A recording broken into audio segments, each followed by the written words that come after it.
The Investing Project is about helping ordinary people achieve substantial wealth without upending their everyday lives. The Million Dollar Experiment is a real-time example of this project in action. And my foundational premise in leading this project is that I am not an expert in any of these topics. Rather, I'm building a system that weaves in other people's expertise and makes it possible for me, and you hopefully, to achieve tremendous results in a very short time.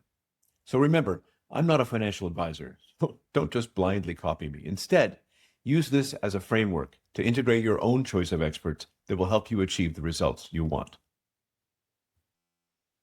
Welcome to the week 14 update of the Million Dollar Experiment. This was a short week. Friday was a holiday. There was a very messy price action this week. It was just nasty. The first trade we took was actually on Tuesday. There were five trades all baked into that one day for a net loss of $502. It was ugly. It was ugly. None of the rest of the days showed anything that looked more promising. So I stayed out of the market for the rest of the week and just as happy to do that. There was not much there for the asking. And then lastly, we did actually, because our growth engine trades expired at the end of this week instead of at the end of last week when the month ended, we had a little bit of carryover. We decided to take profit, to close the CDE, one of the contracts early. That ended up costing $17, but that de-risked some of that stock was close to being assigned. So took that trade off, paid a little bit for it. So instead of $309 for month 3, we actually only ended up with $292 for month 3. That $17 was just risk mitigation. Then we wrote $314 worth of put options for month 4. And we'll talk about that more in the spreadsheet when we jump in there in a second.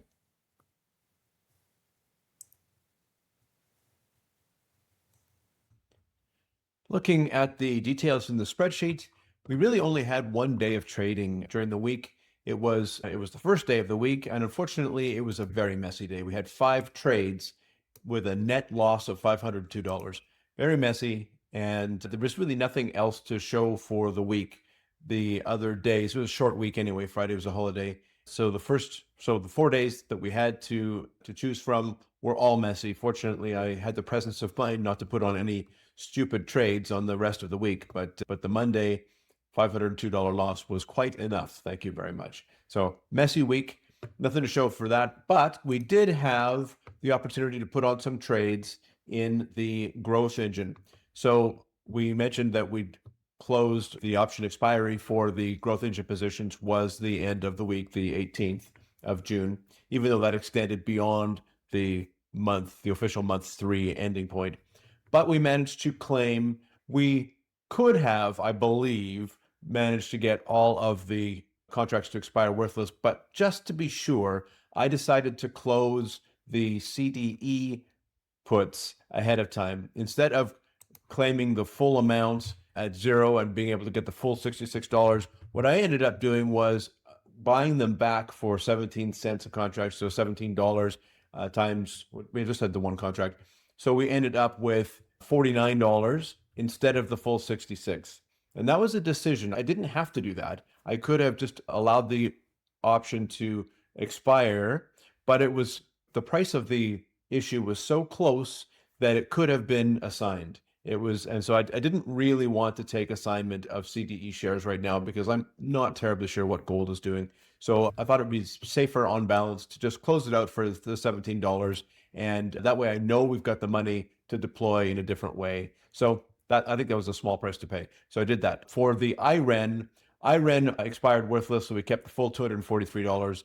And then of course, because this was the beginning now of month 4, we had an additional $2,000 that we've added to our pool here. So we now had a total of 8,000. Is that right? Yeah, 8,000 plus the money that we'd made over the last several months. So 8,000 and what is this? 392, 83.92 available for us to deploy. So what we did is we sold one contract of DRAM at a $60 strike, expiring July the 17th. And hopefully, I think that lines up nicely with the end of month 4 this time. And we collected $2.63 per share, so $263. And then we also sold one contract of SoFi. at a $16 put. SoFi's finally woken up and it seems like it's rebounding a bit. I don't know whether that was a good thing or a bad thing, but we'll take it. We made 51 cents per contract, or sorry, per share. That's $51 for the contract. So a grand total of $314 available that we wrote in contracts for the beginning of month 4. So we put those on. We didn't use up the full amount of money that was available. We actually used up only 7,600 of the 83.92.